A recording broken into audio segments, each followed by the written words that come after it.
ধর্ষকের মৃত্যুর আগে ধর্ষী তাকে মৃত্যুবরণ করতে হয়, এটা হচ্ছে আমাদের সোনার বাংলাদেশ।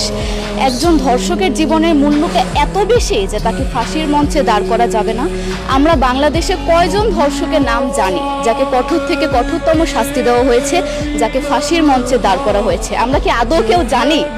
জানি না। অথচ আমরা কতগুলো যারা যারা ধর্ষিত হয়েছে তাদের নাম জানি, অনেক বড়। এই লিস্ট আসলে অনেক বড়, বলে শেষ করা যাবে না। কুমিল্লার তনু, মাগুরার আসিয়া, 2 দিন আগেও কিশোরগঞ্জে 8ম শ্রেণীর একটি ছাত্রীকে বাসা থেকে তুলে নিয়ে ধর্ষণ করা হচ্ছে। বাবার হাতে মেয়ে ধর্ষিত হচ্ছে, ভাইয়ের হাতে বোন ধর্ষিত হচ্ছে। আমরা আসলে নিরাপদটা কোথায়? আমার মনে হচ্ছে আমরা যেন আইয়ামে জাহিলিয়া যুগে চলে গিয়েছি। মাঝে মধ্যে মনে হয় এর থেকেও খারাপ সময় আছি আমরা, কারণ ওই যুগে মেয়েরা অ্যাটলিস্ট সম্মান নিয়ে মৃত্যুবরণ করতে পারতো। জন্মের পরপর জ্যান্ত মাটিতে পুঁতে দেওয়া হতো, আর আমাদের ধর্ষণ করে নির্মমভাবে তারপর মৃত্যুবরণ করতে হচ্ছে।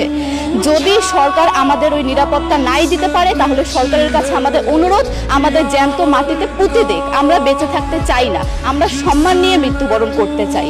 আমরা এই দেশে থাকতে চাই না যে এই দেশে আমাদের কোনো নিরাপত্তা নেই, যে এই দেশে রাস্তা দিয়ে হাঁটলে আমাদের মধ্যে একটা আতঙ্ক কাজ করে, কখন কি না কি হয়ে যায়। আইন উপদেষ্টা বললেন যে ধর্ষকের নাকি ফাঁসি দেওয়া সম্ভব হবে না, তাহলে নাকি নিরীহ মানুষকেও মাঝে মধ্যে ফাঁসি দিয়ে ফাঁসির ব্যবস্থা করা